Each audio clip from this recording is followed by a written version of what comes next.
In your inaugural address, you talked about your three areas: educational attainment, over-incarceration, and our health.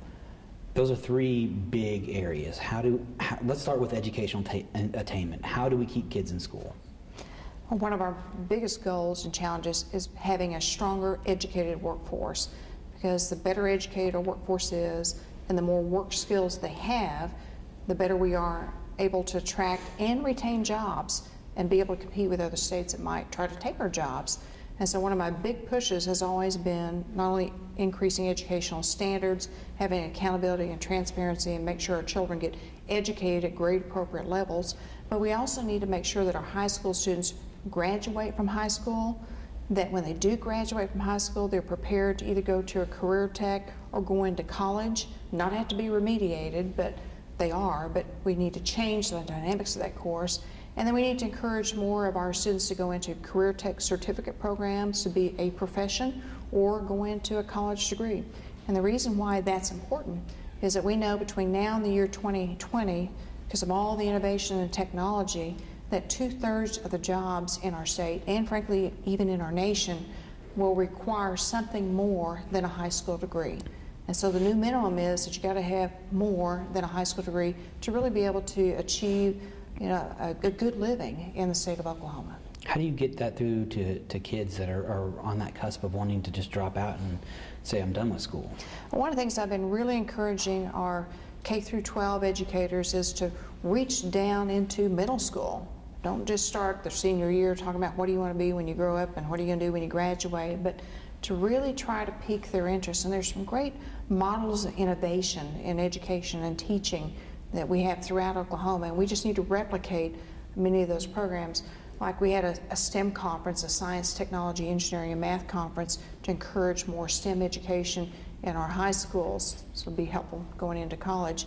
And one of the things I saw was the demonstrations of various robotic school programs, and we had really young kids that were creating and innovating these different robotic things, and they were so proud to show me and show other people in the audience, what they had created. But that gets their juices going, their critical thinking skills going. Math starts becoming relevant, science becomes relevant, being able to read becomes relevant to them.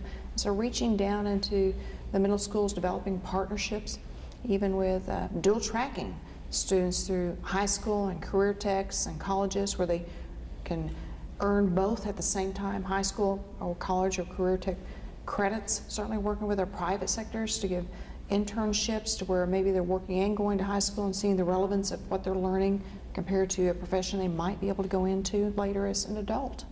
And some of those are for kids that are already motivated. As I'm sure you've seen the studies, even when it comes to charter schools in Chicago, the kids who entered the lottery did better regardless of what school they ended up because they were motivated to learn. How do you reach into some of those communities that going to school just wasn't a big, mom and dad didn't do it, and they're scraping by, but they're surviving, and why do I need to go to school?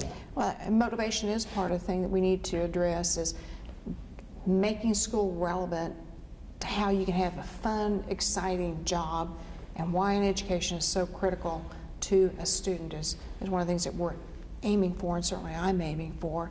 And once again, I think we can do that through partnerships with local businesses, industries, with different organizations within the community, mentoring programs, certainly internship programs, to where those students have the opportunity to really see the different exciting things they can do and how important education is. Will that be easier to make school more relevant since we've gotten rid of the Common Core requirements and brought back more local control to school districts? Will it be easier or more difficult to be able to implement something that makes school more relevant? Well, one of the things that you're going to hear me talk about this session is a program that I'm launching and have actually already launched called Oklahoma Works. And it's a program that talks about how we need to do a better job in our state of aligning our K through 12 education, the topics, the skill sets, and career tech and higher education, along with the needs of our employers in our state, and making sure that we're staying ahead of the trends. Like one of the things I typically hear from manufacturers in Oklahoma is that innovation changes so quickly that if they change a particular segment of their workforce to do a certain skill set, that 2 or 3 years from then it could be not relevant to what they need because innovation changes. It's kind of like getting an iPhone. You know, I buy an iPhone, I figure out how to work it, and then all of a sudden, within 2 years, there's a new iPhone out that people want you to buy. And so the same thing happens in manufacturing. And how can we build those partnerships to really make sure that the skill sets our students are getting are going to be useful, beneficial, to help them find a good paying job when they get out of school. So there's national discussion even on career tech, and a lot of those, you know, even some of those millionaires and billionaires that say, we'll pay you not to go to college because we want to give you specific training that will not just be a liberal arts degree. Well, one of my themes has been that we certainly want to increase our college graduation rates, because we are under the national average on the amount of students that do graduate from college, and we have actually made some great progress. One of the programs I launched a couple of years ago was called Complete College America, to say that we would increase the number of college graduates every year, and we've done that. We've made some great strides.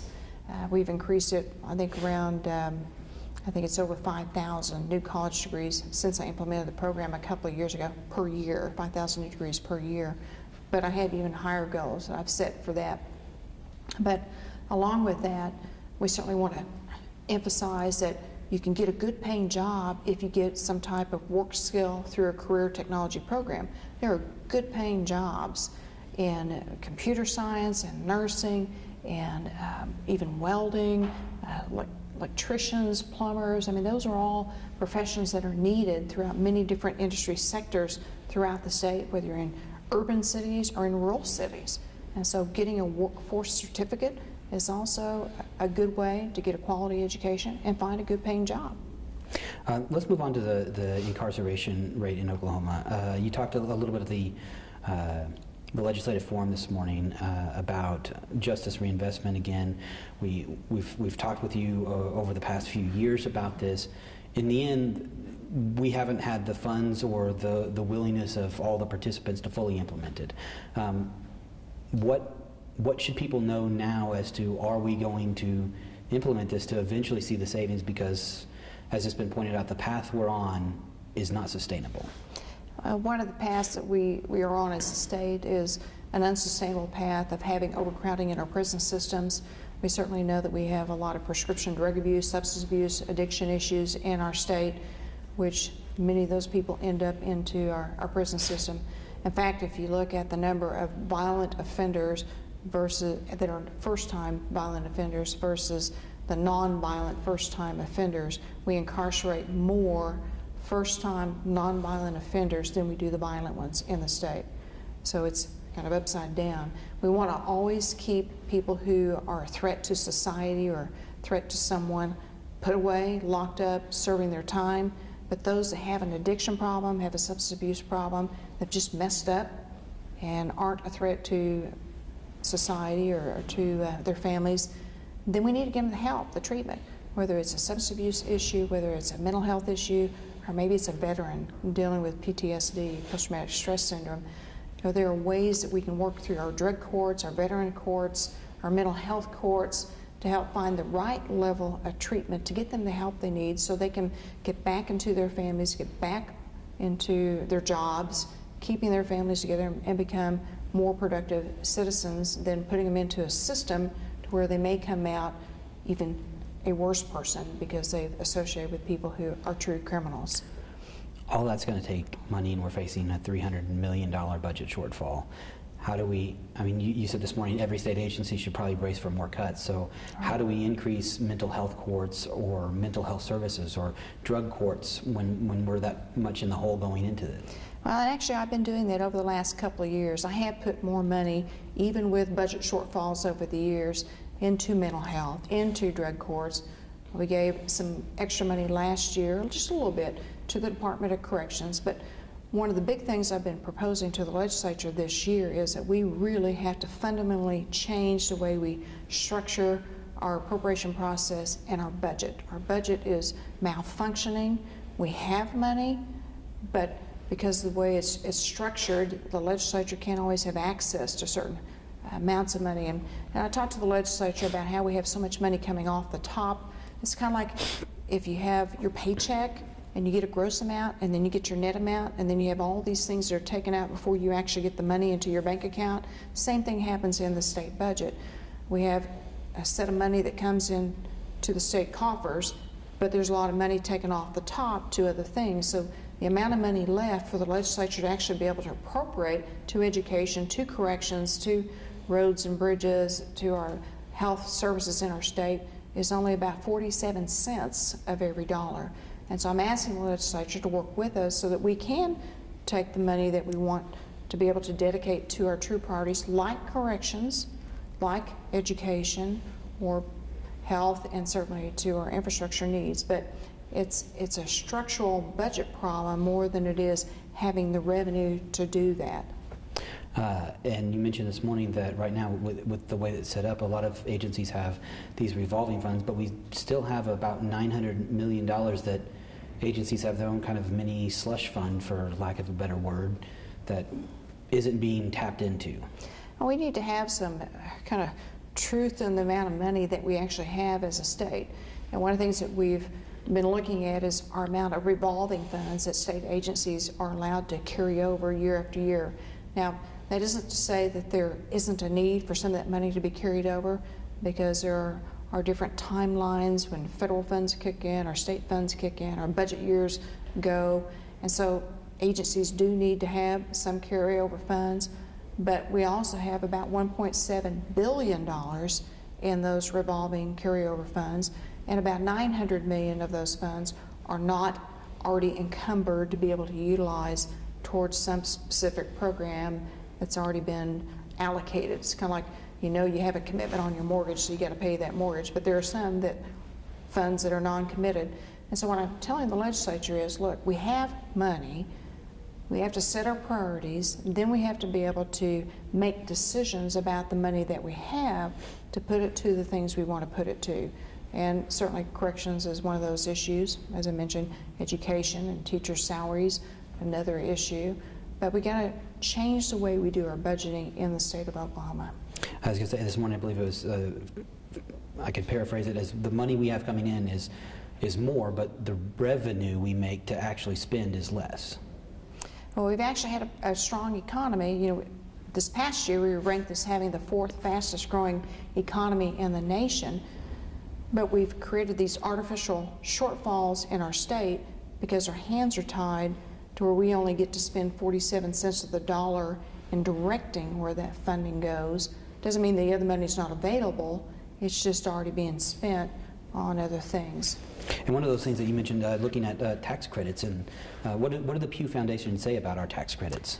Well, one of the things I focused on this year, and a solid year being dedicated to this, was hiring an organization called the Pew Foundation that has looked at all of our tax credits, our tax incentives, our revenue streams, the budget process itself, the amount of money that we have to appropriate, and to help us suggest ways that we can work within the legislative process to make a fundamental change in how we do our budget. And frankly, even looking at what I call performance-informed budgeting. In other words, if we want to improve education, are we putting our money to the areas that will improve education? Or are we just putting our money into education but it's not making a difference? Or corrections, or mental health, or whatever it might be. And so setting goals for our state and being able to measure whether we're reaching those goals and spending our money in the right places, and if it's not making a difference, if we're spending our money on that area, then to redirect it to where it will make a difference and help us reach those goals. So that's part of what the Pew Foundation will be used for, the report itself, and helping us make better informed goal-setting decision-making about how we utilize our precious resources. And when we talk about the money coming in off the top, that's, you know, those tax credits that are out there. Are there any that aren't working that you found?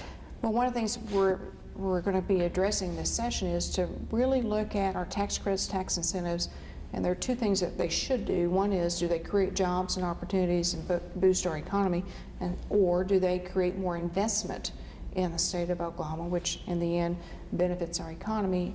And there may be tax credits, tax incentives that at the time they were passed were good to help get a certain industry going on its feet, or maybe help us through an economic struggle, but now we may be past that, and maybe the industry's matured, and some of it's even based upon looking at our competition with other states. You know, states have other incentives, and we got to be competitive also. So looking at the whole big picture and how we utilize our tax incentives, tax credits, which ones are useful, which ones maybe outlasted their usefulness, and to be able to steer that money once again back into important priorities for the state. I was recently talking with an economist about tax credits for another story, and he mentioned that in the end, businesses really, the incentives are kind of the cherry on top, but in the end, the businesses really want that education for a workforce. They want good infrastructure, roads, bridges, that sort of thing, and a good, safe place for their workers to be. So one could argue that the tax, a lot of tax credits maybe could be better spent going back into education or going back into infrastructure. Well, that's what we need to determine, is which tax credits are the most helpful.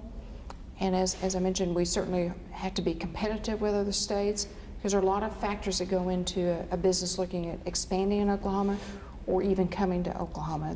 They look at the education system, they look at cost of living, they look at cost of utilities, availability of water, they look at tax incentives, if you have them or you don't have them. I mean, there are a lot of things that go into that. They look at right to work, they look at those things, they look at workers' compensation costs, they look at lawsuit liability in a state, lots of different factors. But one of the factors they do look at is there a credit in a state that would be beneficial to the bottom line of my company, or are there other factors that are more important to that company? And so it has to be a fine balance between all those different things, and that's what we want to make sure we're doing, is finding that right balance, that we're not giving away things that we don't need to, because we could be putting that towards another important area, but yet also being competitive as a state. Well, let's jump into the health issue here. There's two issues that you really you mentioned this morning that I assume you're going to be talking about on Monday as well, and smoking in public places and texting and driving. Those are two kind of hot button issues that people have an opinion on one way or the other. Mm-hmm. Well, one of my main goals is to move the numbers on improving the health in Oklahoma.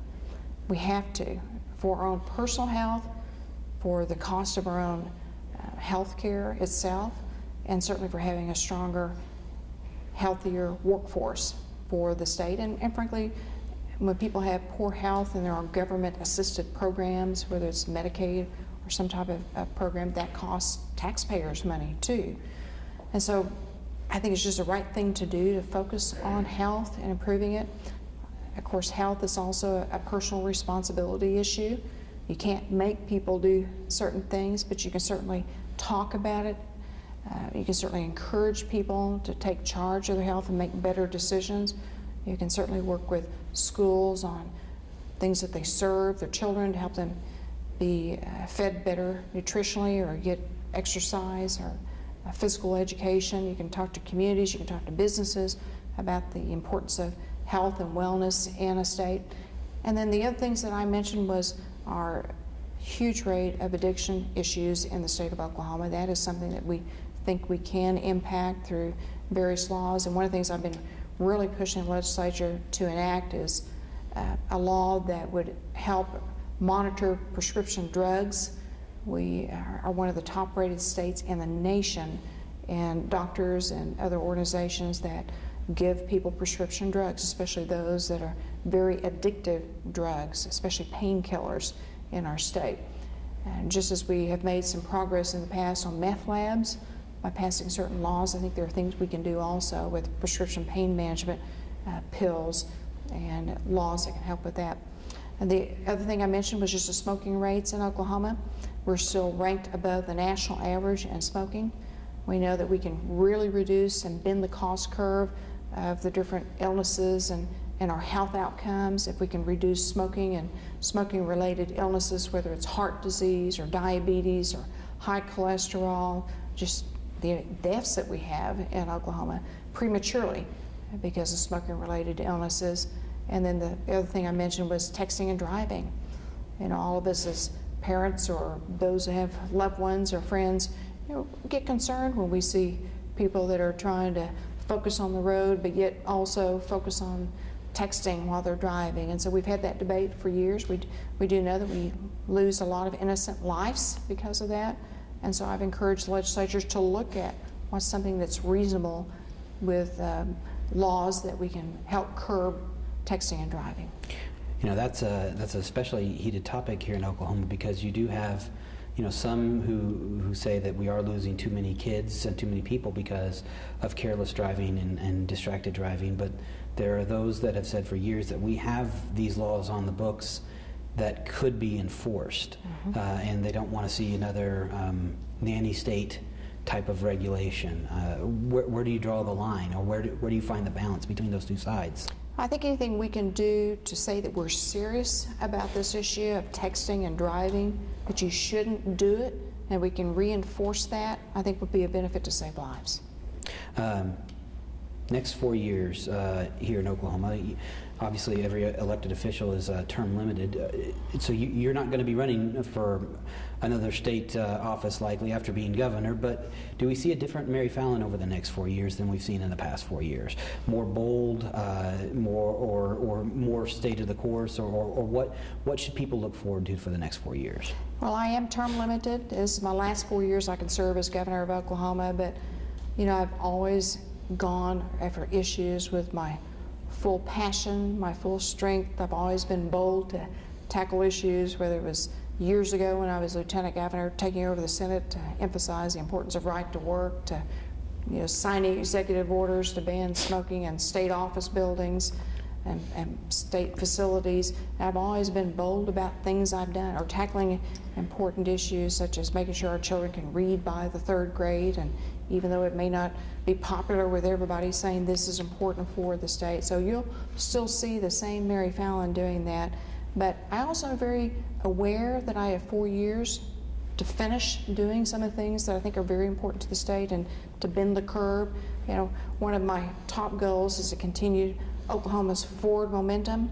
We've been able to turn the curve from the recession that we went through in 2009 when I came into office, and we had a 7% unemployment rate. Today it's down to 4.2% statewide. We lost tens of thousands of jobs. Now we've created over 103,000 new jobs in Oklahoma. We're, I think, a more business-friendly state, and it's paying off in the jobs that we're being able to attract and recruit, and even finally beating Texas on getting jobs, which is always a lot of fun.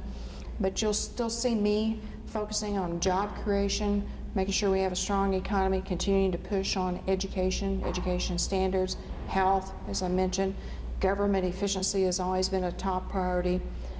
So I'm still going to give it my full gusto, but also knowing that I've got 4 years to get a lot of these things done. And that means working with a variety of people. Last legislative session, you kind of took on members of your own party whenever there was a lot of lack of action in the legislature. Between even though Republicans controlled it, there was a split in the Republican Party even, and you issued several vetoes, some of which were overridden, and some of which made some people pretty angry. Do you think that's the message got across last year with that action, or do you think that that we're going to see a little more friction within the party or between the legislature and the executive branch? Well, I'm always going to be passionate about the issues I think are important for Oklahomans, and the issues that people talk to me about. Whether it's as a citizen, as a mother, or as a governor, if people tell me these are things that are important to move Oklahoma forward, to make our quality of life better, to make us more business friendly, I'm always going to continue to keep my focus on the main thing that's the main thing. But if there are times that I have members of my own party that may disagree, or members of the opposite party, I think we should talk, we should collaborate, we should try to find areas that we can come to a common agreement and try to move things forward. But if there are times that we have a difference of opinion on something that's a core value, then I'll certainly stand up and fight for the things I think are important. If there was one thing that's not on this necessary political list of things to do, to say, you know what, in the next 4 years, this is the elephant in the room, this is the biggest thing I want to accomplish in the next 4 years, what would it be? Well, there are a lot of things I want to accomplish in the next 4 years. I mean, certainly straightening out the budget process so that we can put the money towards important priorities, which might have always been education, public health, the incarceration crime issues, and infrastructure. We've made great strides in a lot of those different areas, but changing our quality of life to where we can really move the needle and move the statistics Improving our education outcomes is something that's very important to me. Improving our health outcomes and changing our ranking as a state. We've done really well in moving the needle and becoming one of the fastest growing states in the nation and creating jobs and raising our per capita income. That's all important. But probably being able to tackle the budgetary issues and be able to put the money in the areas of issues that hold the state back from achieving all that we can achieve. Because I think we're great people, we're a great state, we have a great future ahead of us, but there are a lot of things that we still need to continue to push towards, and things that aren't always easy to address, and times that you'll have difference of opinions at the Capitol, but I think we can all agree that we need to improve education, we need to reduce incarceration, we need to focus on addiction issues, we need to always right-size state government, create a better business climate. Those are all things I think any political party could agree upon.